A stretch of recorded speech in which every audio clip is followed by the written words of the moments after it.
Hello, hello, hello. Hi. Welcome back to the Reel of Real Estate Investing. My name is Fernando I'm Priscilla.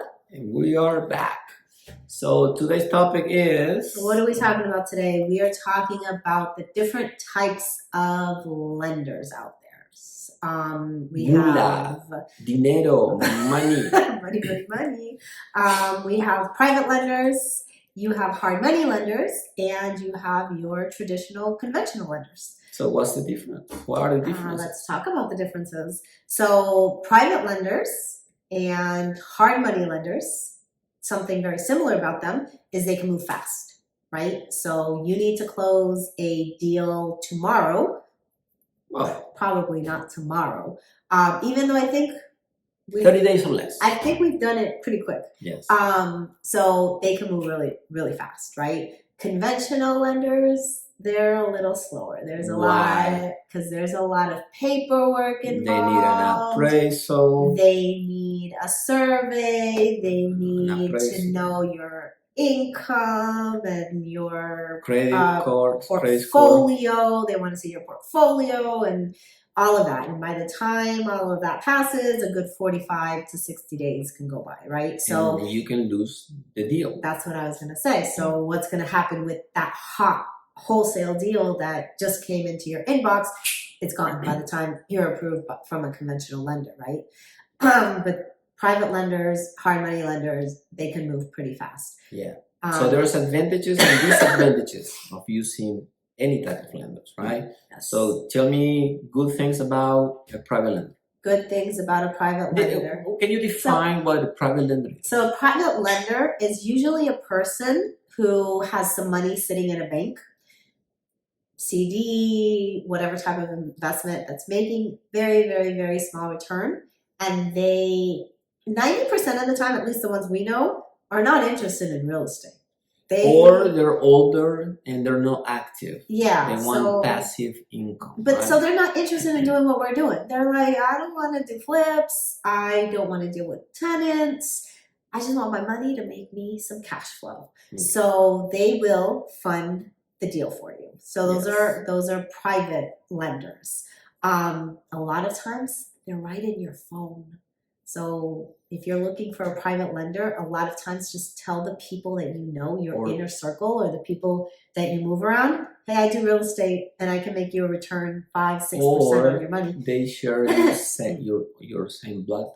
Or they share your family, same blood. Right? Yeah, okay. Your dad, your uncle, your rich grandpa, rich grandma. Yeah. If you're in this business, right, you always go to friends and family first. Yes, and they come through. So we have experience there, right? So Our first lender was your mom. Our first lender was my mom. I remember. Yes. So Did we pay her back? We paid her back, and she made interest, right? Yes. So we came through. We proved ourselves.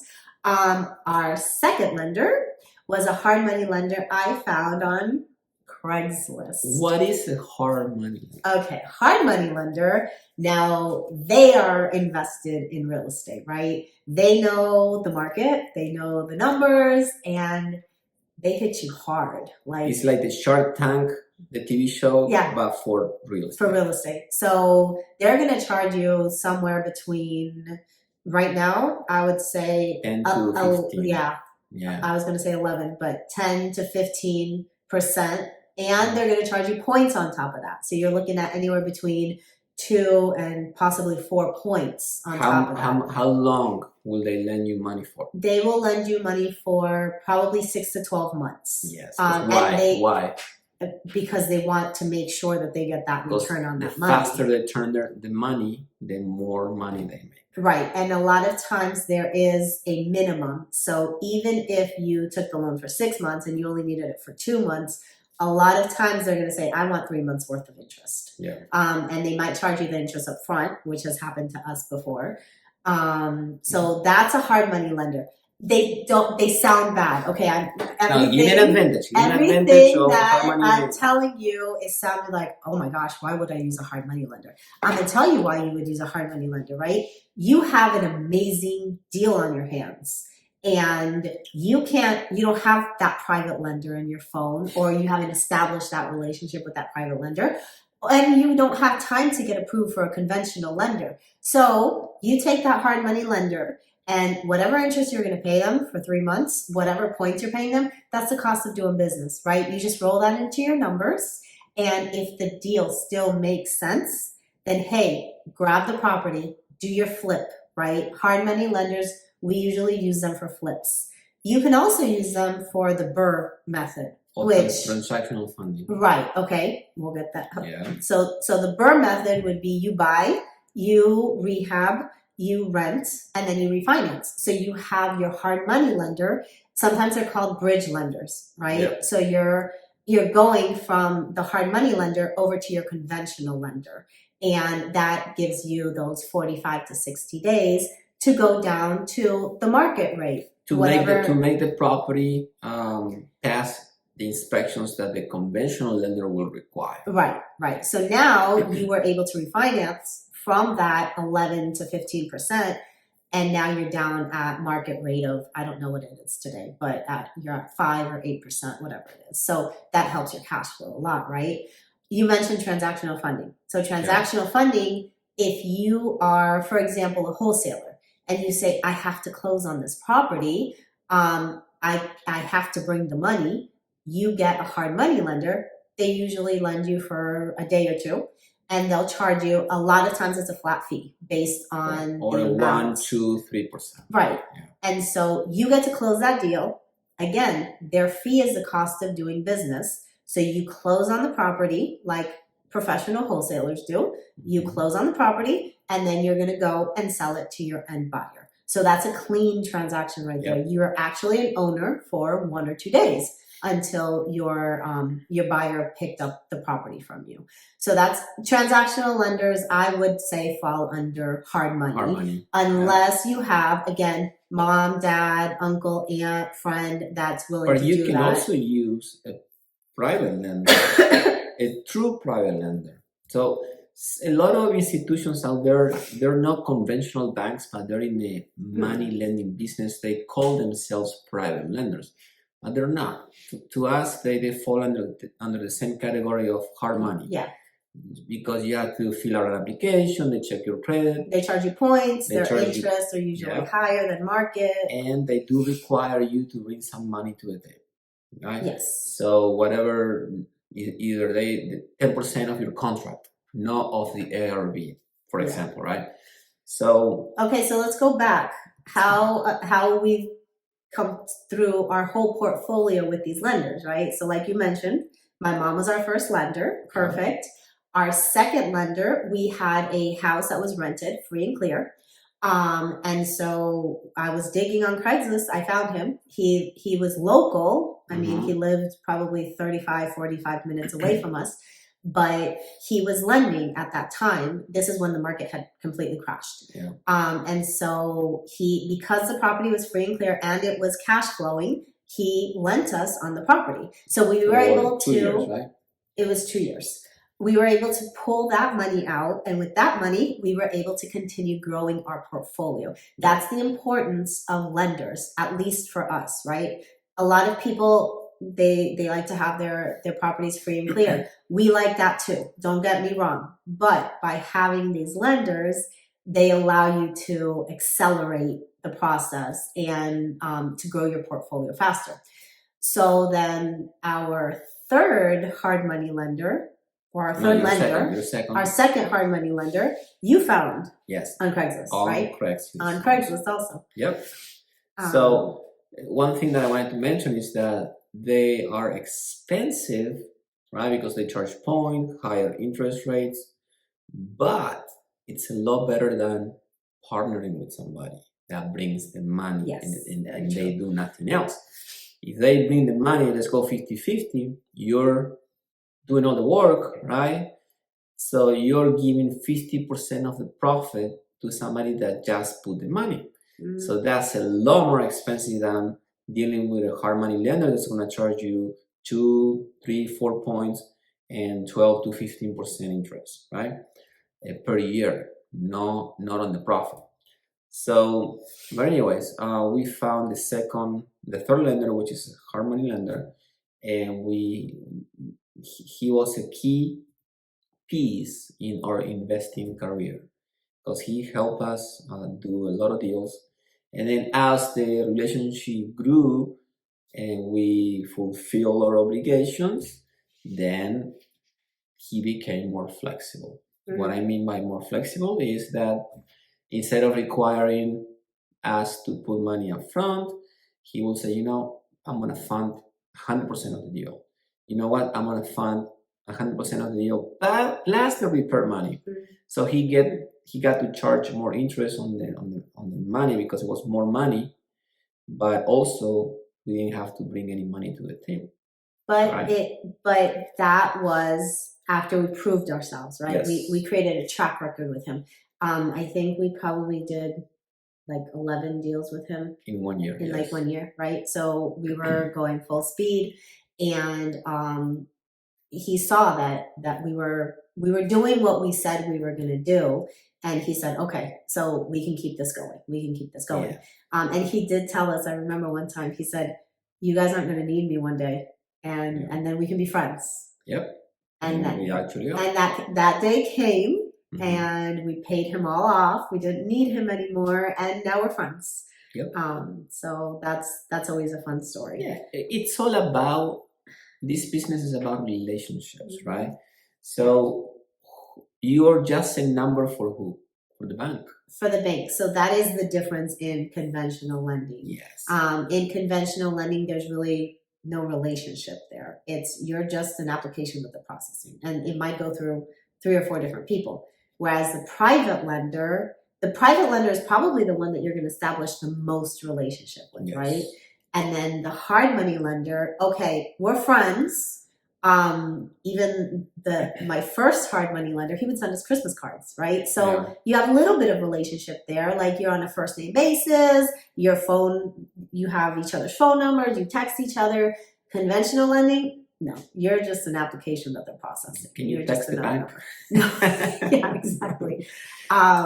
So then what we decided to do was, after I don't know how many years of doing business, we decided to start asking the people who we were doing business with if they recommended any lenders, right? So, and guess what? Who's the first person you're going to ask?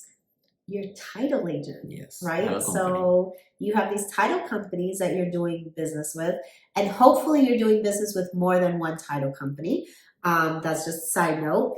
So you're building relationships with them because, like he just said, this business is about relationships. It's not about houses. They see you come and go. They see you make deals, buy these, sell these, list these, option these. They see that you actually do. You're active, right? You're active. Okay, these guys are running a business, not a hobby, right? And then you keep asking.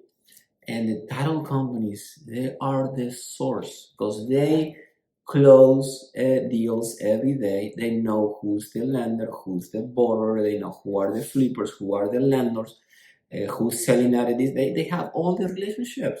So, but you planting the seed. Hey, can you recommend somebody that's doing some lending? And they might surprise you. But again, the biggest part of this is creating that track record, right? Yes. So they see that you are a business person, and that you come through time and time again. They're not going to have a problem recommending you. So you have to roll up your sleeves and do the work at the beginning. You have to gain people's trust. Our hard money lenders at the time, and our private lenders now, they get their monthly check before the first of the month. It's due on the 1st. They have it in their box before the 1st, right? So for us, 1 week earlier. It is so important for them to get paid. So what happens? Then I get a phone call. Hey, Priscilla, how are you doing? Do you need more money? And you're like, well, I don't have a deal right now. But you've built that trust with them. Yeah. They know that you're going to pay. Private lenders usually, they're going to test you. They're going to try you with one deal. They're going to see how you perform. So if you do what you agreed to do, then they're going to offer you more money. So to the point that you have more money than deals, right? Which is a great problem to have. So I want to recap about the differences and also the uses, right? I got my cheat list right here.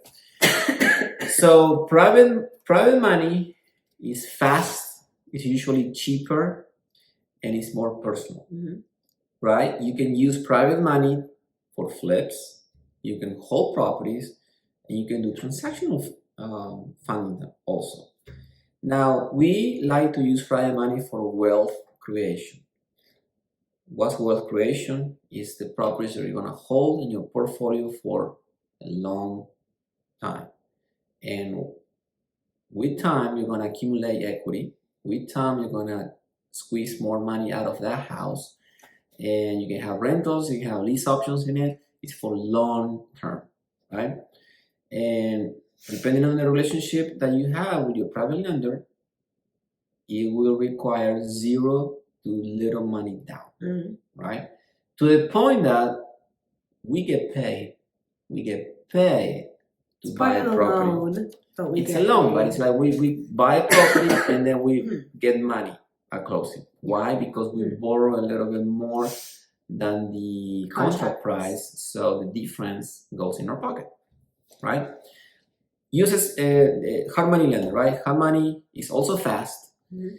It's a little bit more expensive than private, but it's more business than personal, right? It can be personal, but it's usually more business, right? You can also use it for flips, for transactional funding. And for us, we use hard money for capital accumulation instead of wealth creation, right? Why? Because every time you do a flip, like you're after the capital. You know, you say, I got a window of 4-6 months. I want to do a flip so I can make, you know, your 20, 30, 40, 50, $100,000 capital. And with that capital, you can reinvest, right? So it's usually, depending on the relationship, it can be zero to a lot of money down, right? Some hard money that they lend you 80% of contract price. Yeah, plus you have to come up with the repair money, right? So in order to close on a transaction, you need 20% down, 10 to 20% down, plus the repair money, plus the holding cost, right? So it can get a little expensive to do a flip. But if you don't have the capital, then what do? You go to wholesaling and raise capital, right? And use transactional funding for that wholesale. Yeah. And then conventional, which are traditional banks, they're slow. It's a long process to get approved. They're going to be the cheapest, right? But this whole business is just a number. What kind of uses do you have for this money? Well, you can use it to hold properties. You can use it to refinance your flips and keep them.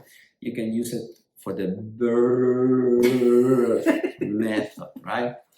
So it's also for wealth creation. You can pull out equity, right? If you do the birth method. But they're usually going to require you 10 to 20% down. So it's the cheapest money, but it's the slowest and a lot down. So my preferred money is private. You pay more than the conventional, less than hard money. It's more personal. What do you prefer? I prefer private, but they are, for me, they are just tools in my toolbox. So I look at the deal and I say, which one do I use for this particular deal, right? I've had instances where, yeah, I want my private lenders, but it didn't happen and I need to close the deal. So now I have to fall back and call my hard money lender. Yeah. And he comes through, right? So I'm still using him. I'm still making $20,000, $25,000 on the deal. Yep. So yeah, I prefer private lenders all day long, but hard money lenders are a tool, and then so are conventional lenders, because right now I can go and I can apply, pull out some equity so that we can do whatever we need to do on our next investment. So I think they're each a necessary tool for your toolbox. Now you have to work for each of these to gain each of these tools, right? The conventional, you need to be able to qualify. So if your credit is bad, not a problem, right? Been there, done that. Just work on it. get your credit So- score up. Have we used any conventional lenders in the last 15 years? Wouldn't Kiavi fall under conventional No. lender? Kiavi is under Harmony. Okay, so we've never used, I thought we had, so we've never used the conventional We lender. got a HELOC. Yes, we got a HELOC in our personal property that we use to invest, but That's the only bank loan that we got. yeah, but it's still not even a mortgage, it's just a HELOC. So Yeah. anyways, we've never used conventional. And okay, one thing we didn't mention, and I know this is getting longer, but private lenders can be the sellers. So if you can get the seller to agree to owner financing, Yep. all of a sudden you've turned the seller into your private lender. Do you think it's possible to pay 0% interest? All day, every day. How? It's possible. It's possible to We've pay. done it. We've seen other people do it successfully. So, and it's just asking a question. You're not trying to convince them. It's, hey, would you take payments of this amount for this amount of time? Yep. And that adds up to 0%, right? So, I lost my. I'm sorry I No, that's interrupted okay. you, honey. But that's why private lenders are the best, because they can go from 0 to low interest rates. Okay, but I have to keep reiterating this point. This business is about relationships. The only way you're going to get a private lender, sorry, I'm talking about my hands. The only way you're going to get a private lender is by talking to them, is by proving who you are as a person. It's by being authentic, being real, doing And what keeping you up say. your promises. Keeping your promises, you know, and just being an easy person to work with, so that then people like your title agent, maybe your realtor, they're going to recommend you to Now, people. we did get one of our title agents to be our lender. You know who you are. So anyways, Okay, so small. Yeah. Go ahead. small case study. Small case study. Yeah, that's what I was So, going to talk about. last property we purchased, right? It came from a wholesaler. This company that they're professional wholesalers, they actually close on their properties, but they do volume, right? So they do like probably 20 deals a month. So we are in their list. They send this deal, and we know this location because that I used to live in that same complex, right? And this unit was the unit in my back. It's a townhouse. You got 4 townhouses per building. So I was on B, and this is C. So we will share the back wall, right? So I know this unit, and so we ran the numbers, and you know what? We'll buy it for this. It's rented for this. If we raise the rent this much, we can cash flow, right? So anyways, there was they provided the wrong information on the HOA fee, right? It was an extra $200. That will kill the cash flow. So I told the wholesaler, look, I want to keep this property as a rental, and this $200 difference is killing my cash flow. So now I have to raise the rents higher than we wanted to, and the tenants might leave. And if they move out, then we have a vacancy. we have a to deal vacancy with. 30 to 60 days, right? And then if it's vacant now, that is the right time to fix it, make it nicer, right? So we negotiated back and forth. They gave us a discount, and so we decided to pull the trigger. So we borrow a little bit more than the contract price, 10,000 more, and with the applied reduction in price because of the HOA mess up, we actually pocket around 5,000. So we got 5,000 in our pocket. We got the tenants month rent month, the tenants rent up front. Yeah. So they pay in advance, and we got transferred their security deposit. So we got around 5,000 in our pocket. So now we send a letter to the tenant saying, look, I'm sorry, but they were living there for 9 years, almost 10 years, and their rent rate was really low, like $13.50. And the highest we found in the same complex is $2,000. 2,000. So we're not gonna kill you, but the less we can rent it is for $17.50. So for them, it's a $400 increase, but it's less than market rent. And you know what? That's what works for us. If you want to move out, we understand. But if you want to stay, we're happy to keep you as a tenant. They thought about it and they told us, yes, we're staying.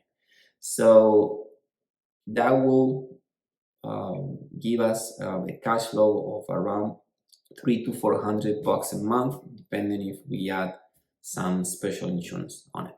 Anyway, so is it possible to buy a property and get paid? Yes, absolutely. But so how did we get that property? We called up one of our private lenders and we said, hey, we have this property. This is how much we need. And they said yes right away, right? I don't think maybe a couple days. So we use that tool from our toolbox to be able to close quickly and not lose that deal. To be able to say, hey, yeah, okay, we have the money. We're going to go ahead and sign the contract, and we're able to acquire another property, another cash flowing property into our portfolio and continue wealth creation. So who wouldn't buy a property that is cash flowing, is rented, and then you're getting paid by buying it? And honestly, it meets the 1% rule. So what we pay, what's the 1% rule? We can explain that later, but pretty much short, it's whatever you pay, your rent is 1% of that. So it meets the 1% rule. Yeah, so we bought it for the purchase price was $150, but we borrow $160, and we're increasing the rent to $17.50. So that's more than 1% of. Yeah. So nowadays in this market, finding a 1% rule is amazing. Back 15 years ago when we started, it was more around 2%. Okay. And another thing, which we'll save for one of our next podcasts, is the importance of knowing your area, right? Because the minute I got this email, I sent it to him and he had just texted me and he had seen it. We knew the area. We were familiar with the area. We saw the price of the property, which was, like, to me, it was ridiculous. What's the ARV of this property? The ARV of this property is at least 220, right? Yeah. So it's 220. So I knew that. And then seeing that it was already rented and cash flowing, it was just a no-brainer. Yep. So we can talk about that in another podcast, the importance of studying your area and actually knowing your numbers. And have it more than one lender. And you need to have options, right? Who do you need to call? Like, who do you know that can lend you some money fast, as cheap as possible, and you have a good relationship with? Yeah. So if you stay long enough in this business, you're gonna get more options, more lenders, and more money thrown at you than deals. So that's amazing. All right. Thanks for watching, guys. Thank you. God bless. We'll see you in the next one. Have a great day. Bye.